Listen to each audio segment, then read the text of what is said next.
Hey, welcome back, shop rats. Today here in the shop we're back on the Stitches Challenger, which I'm totally sure surprises you. Today we're going to continue working on those floor pans bite by bite.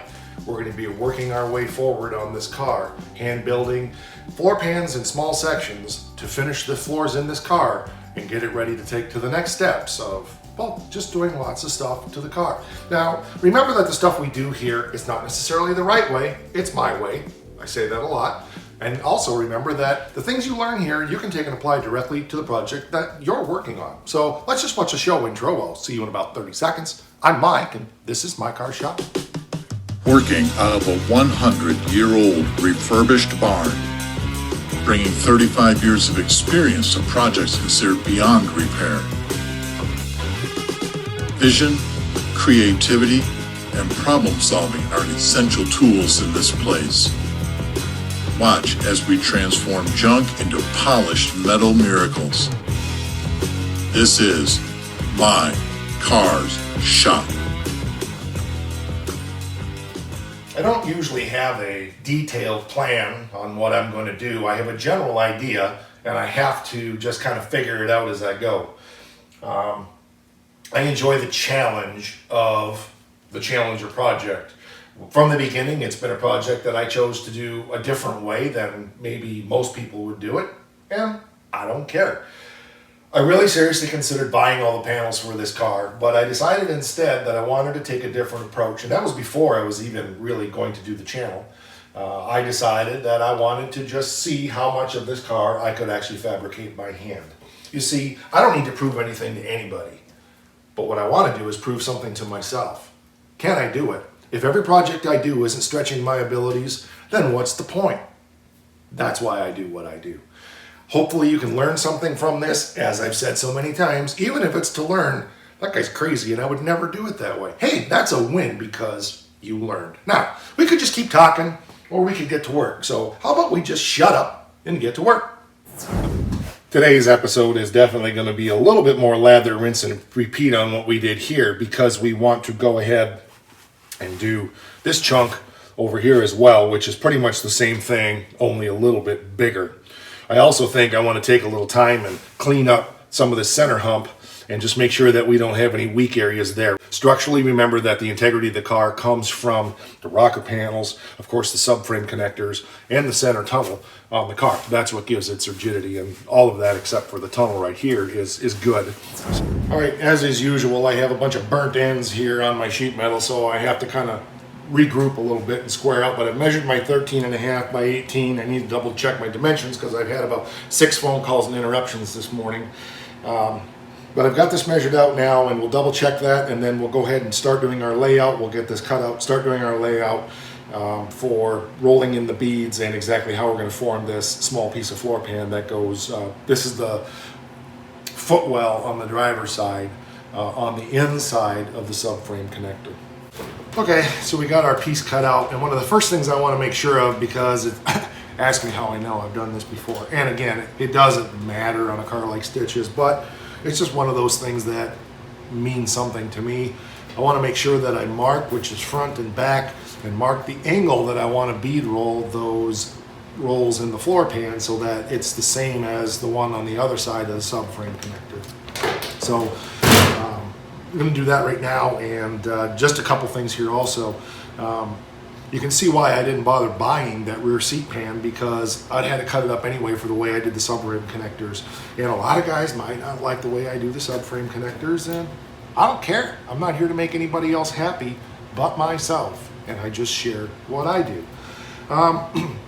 So that's the one thing. And the other thing, and it's just happened today on the episode that's airing, which is a month ago from when you're seeing this at least, but it cracks me up when I get flamed for something that I clearly address in the video. It just shows me that people aren't watching, or that they are, they're not paying attention. Okay, so this is the top, this is the front, like so, and our bead rolls go this way. And in this piece there are about 5 bead rolls, and again, I'm not interested in replicating all of this. So this is the inboard piece, like in here, opposite side of course. So we're gonna have these 5 bead rolls in here, and we're not gonna do this plug, so I may add another roll back here, because that way I'm ready when the roll is called up yonder. I'll be there. Something that I've been meaning to pick up for probably a month or more is a sandbag, and I want to do a little pre-stretching on this piece of metal because it's just a little bit bigger. I looked at our local suppliers and I couldn't find one, and I'm a little bit reluctant right now to order one online, partly because of supply chain issues, but more just I'm really concerned about quality. And I know Eastwood has one. There's the one I'm probably going to ultimately get. It's a nice leather bag, and then you put your own media of choice in it. But I don't have that today, and I need something right now. And I'm a firm believer in making do with what you have. So I went over to my sandblasting sand selection that I have over there with my blast cabinet, and I went in the house and got a couple of these 1-gallon Ziploc bags. And I'm not going to put it in just one, because if I start beating on this, it's going to blow. And you got to get as much air out as possible, because otherwise it could pop the bag. But I'm going to put it in. I put a bunch of sand in a bag, and I literally sucked the air out. I even thought about taking this in the house and using a food saver bag, because that would be a little heavier. But I don't want to draw too much air out of it. I want it to be able to move around, and a food saver bag would make it so it pretty much wouldn't move.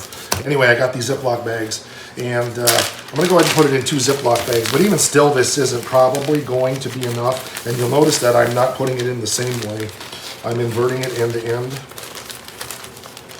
And then I got one more thing I'm going to do, and this is only temporary, but versus a $50 leather bag, hey, you know what I got into this? Not much. So we'll get it in there.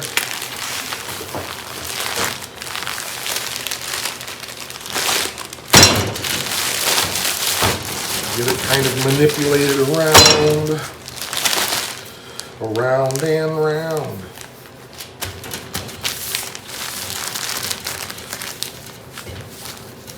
Hopefully that's got enough of the air out. Yep, that's good.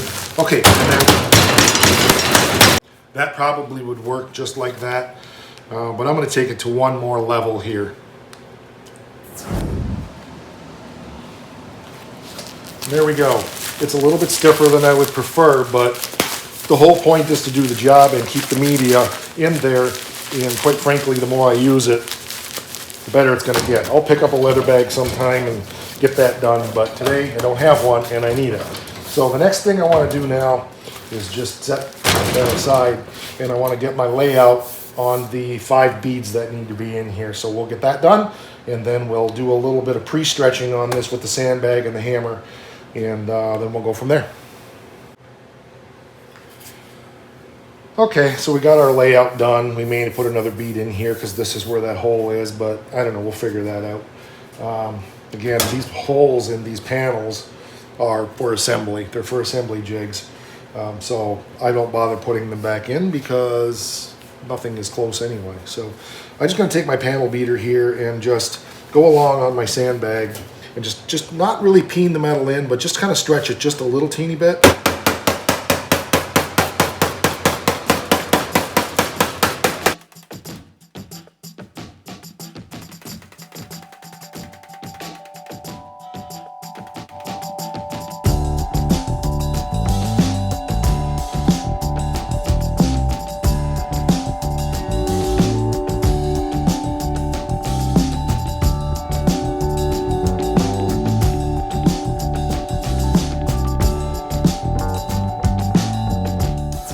So you'll notice I did 2 things, and there's other ways that it could be done, but I did a couple of things here to just kind of pre-stretch that metal. I tapped it along the lines, and then I went ahead and just bent the metal this way and this way to give it a little bit of arc this way, but the metal's pre-stretched, so it should flatten out pretty good now when we run the bead roller in it. So we'll get that set up, and we'll start running some beads.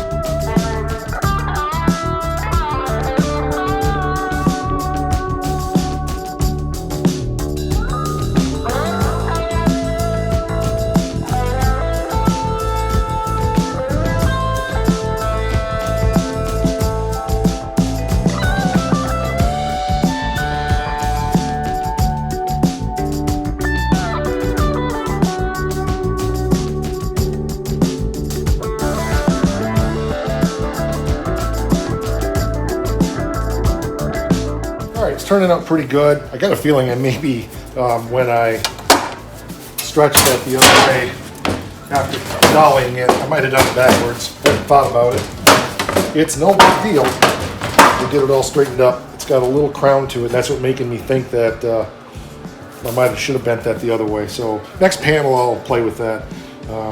Sometimes, you know, you just do things and then you go, huh, maybe that wasn't it. So our next step now is to go ahead and get this flange cut over here. And again, I made this panel bigger, so I'm going to cut it off. Yeah, maybe I'm not. Got to think about that a second, but I need to bend it here and get the 90-degree flange, and then we can figure out what we need to do to form this into here and of course into the back pan. I got a feeling I'm too long in here with this one bead, but that's okay, no big deal.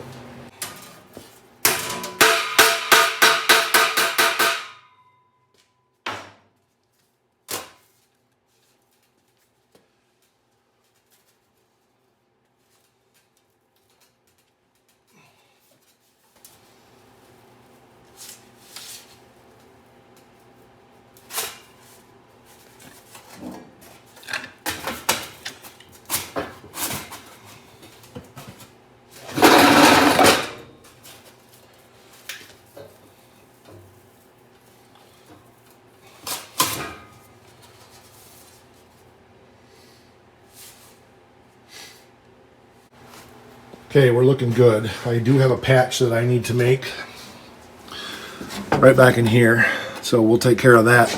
So this will have to come out. It's good and flat all the way along, except right at the front. I got a little bit of a belly in there, and I'm not sure why. I got to pull that out of there and get that out. But overall, it's good. I really think that I stressed the metal the wrong way. My mistake. And, you know, that's the thing. I don't hide the mistakes, so flame away. It's fine. But I figure if I don't share mistakes, how can you learn? I'm a great example, even if it's a bad one.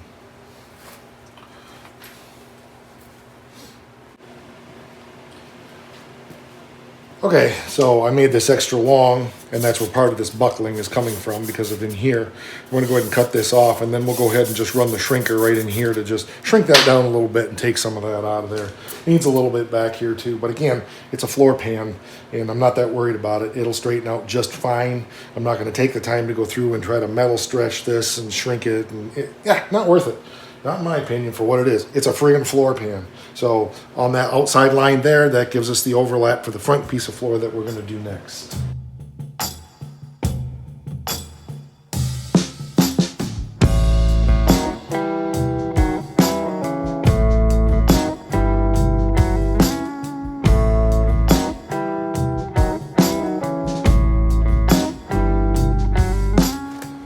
Just like that. All our oil can, or not oil canning, but our bubble is gone, and we're ready to go in there now and patch up that one little spot, and then get all of this cleaned up, rust conditioned, and painted. And we'll get this painted as well, so we're ready to put it in. And then we'll need to determine underneath there what we're going to cut off, but I may just cut it off you know, under the car, because I can just flip it up on its side and do that. So good. And I know some of you are questioning why I'm overlapping this. It's just simply for strength and ease. There's no point to me in a floor pan and getting crazy about cut and butt and all that stuff. It's stronger, in my opinion, to have plug welds and welds along the edges than to just cut and butt. Am I against cut and butt? Absolutely not. You know that because I do a lot of it here on the channel. I do flange welding. I do whatever makes sense in my opinion. Remember, I'll say it again, doesn't mean it's the right way. It's the way that I do it.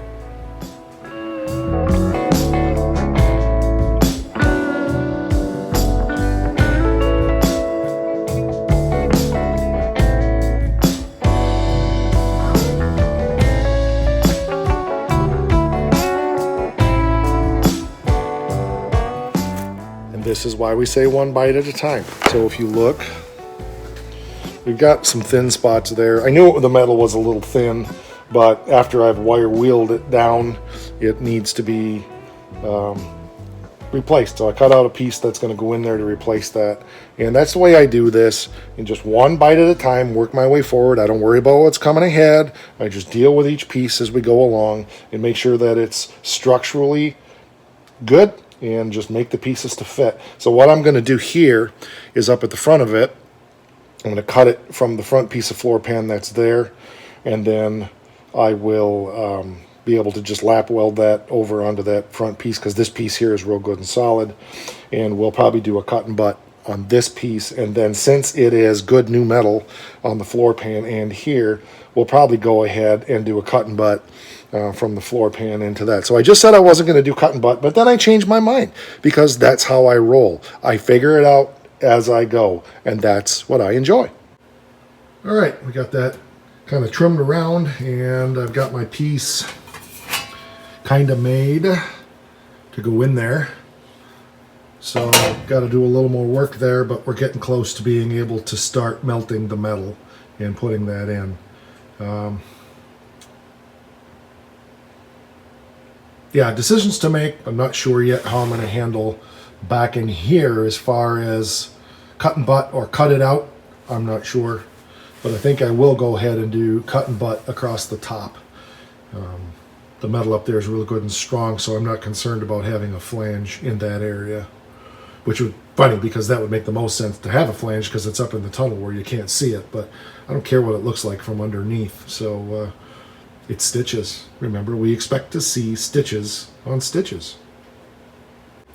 So to get this corner in here, it's a little bit tricky, and there's a number of ways you could do that, but I think what I did was I bent another piece to go on this contour here, and we're going to just weld that in, and then we'll take it out of here. We'll just tack it around there in a few places where it needs to be, and then we'll take it out of here and cut it to fit and make it all one piece of metal to start. Most of this is probably going to get cut away, or we may be going to cut away the floor. I don't know yet. It's all part of it. You just kind of figure it out as you go. At least that's the way I do it. So we're getting there. It's looking good, but just a little bit more to do here to get this compound corner done, and then we can go ahead and get this piece painted up and ready to put in the car. There we go, tacked into place. Now we'll take that piece out of there and figure out the best places to cut it and weld it and just make it all one piece of metal here, and then we'll be one step closer. There we go. That's this side. Haven't done the back side yet, but I just want you to get the feel for what I did there and kind of made that little corner, and we'll be able to go in there and grind that up and make it pretty. So a lot of that I think will end up getting used. I think I'm going to end up trimming the floor pan to fit this rather than this to fit the floor pan. That makes the most sense. But again, I'm just figuring it out as I go. And for full disclosure, because that's what I always do, you can see, it's too bad I don't know how to weld. But someday when I learn how to weld, this will look nice. And so now what I want to do is take the cutoff wheel and just go along there and just zip that out of there. And I got to run a bead down here, then we'll run a bead there, and we'll just grind that all up, and it will look reasonably respectable, like one piece of metal. There we go. It's cut but not welded yet. So now we'll go ahead and weld it up on this side. Of course, it's welded on the other side, and then we'll be able to take the grinder, and the two shall become one flesh. All right, there's our back side. Looks good. I could grind more, but why? I could fill more, but why? It's a floor pan. Same thing in there. I could grind more, I could fill more. Why? All I'm going to end up doing is blowing through. I'm going to end up making it thin and weak. It's good enough. It's a floor pan. By the time I shoot it with sound deadener and cover it with boom mat, who's going to see it? So let's go fit it in the car and see how it is. And just like that. So let's lay our other piece over the top now. See what we got.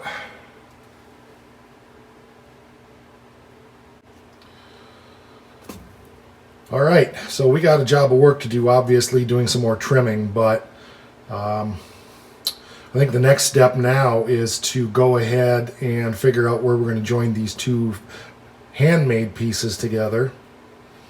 which I think I already know, but once we've got that determined, then we'll have to start building from the tunnel down, because I am going to install this in 2 pieces.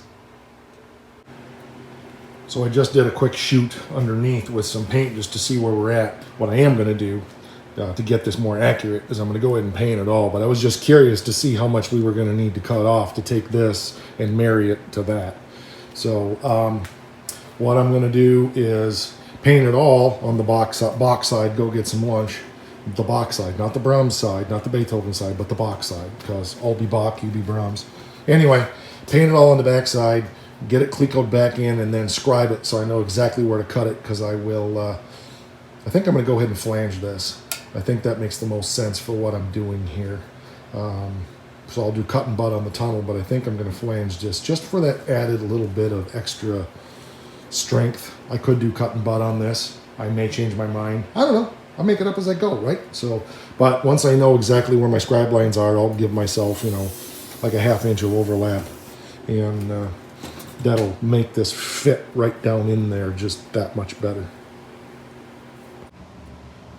All right, our piece is fitted in there now, and I think we're ready to go ahead and cut and butt it. I do need to trim the corner up there. I forgot about that, so I'll take care of that, make it a little bit easy. Well, actually, probably just like that's going to be the best. Yeah, one thing I didn't think about is to cut and butt it back here, it's going to need to scoot back a little bit, but got to think about that one. All right, I got it cut and butt. It's tacked all along.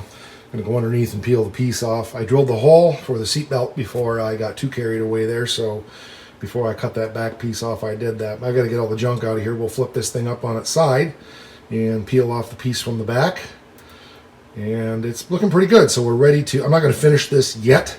It's good enough for now. It's tacked into place. I need to get the next piece done, and I think we're in pretty good shape to fit that now. I'm going to overlap that so it just kind of sets down in there. I don't know how in the heck I did that, but that's typical of me. I just got to do a little fill piece in there. No biggie.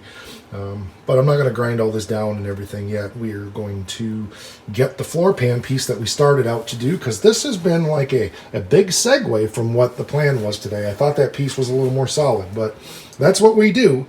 We go along, we check each square foot as we go. If it needs something, we fix it.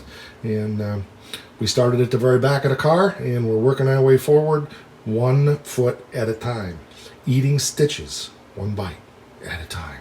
Oh yeah. Okay, I said there was 2 things I had to do. I remember one. I don't remember the other one. I do got a little massaging to do right there, but that's no big deal. Oh yeah, one thing is get this side here. So this has been cut from the cut and butt.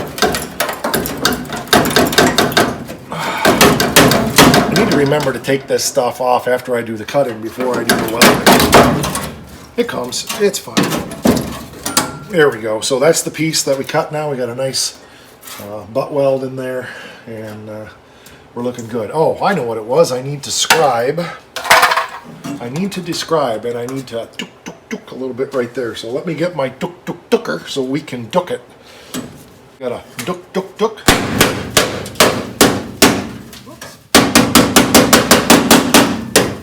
We got a little issue.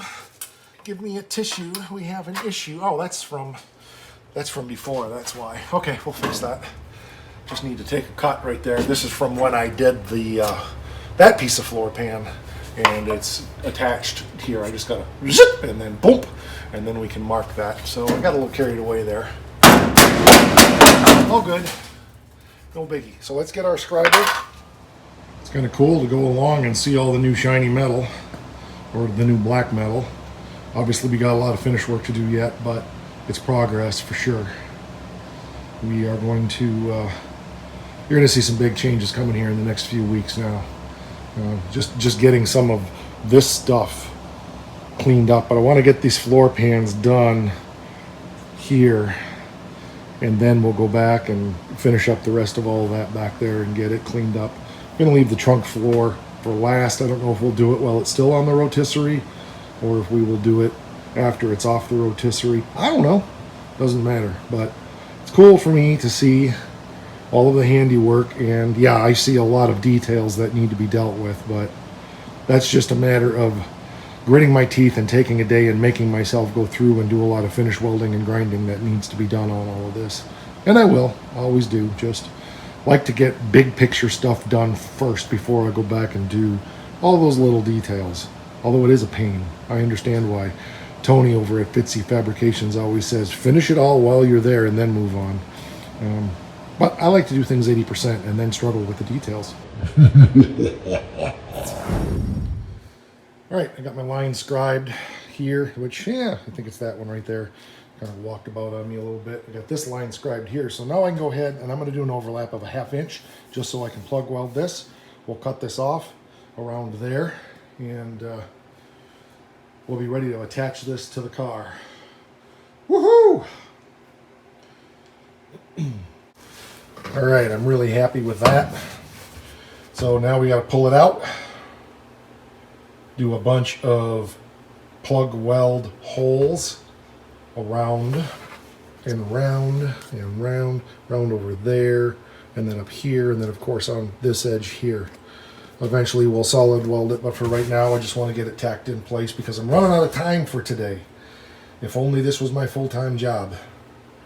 But it's all good. We made good progress, and I will talk about how long this took me today before we're done here, so stick around.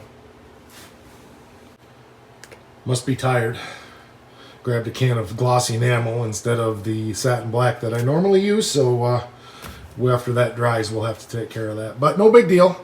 It's in there. It's looking good. I'm happy with the way that turned out. It's nice and strong. Needs some finish welding and grinding and, you know, a lot more along the top and so forth, but good enough for right now, and gonna move on, get some more stuff done.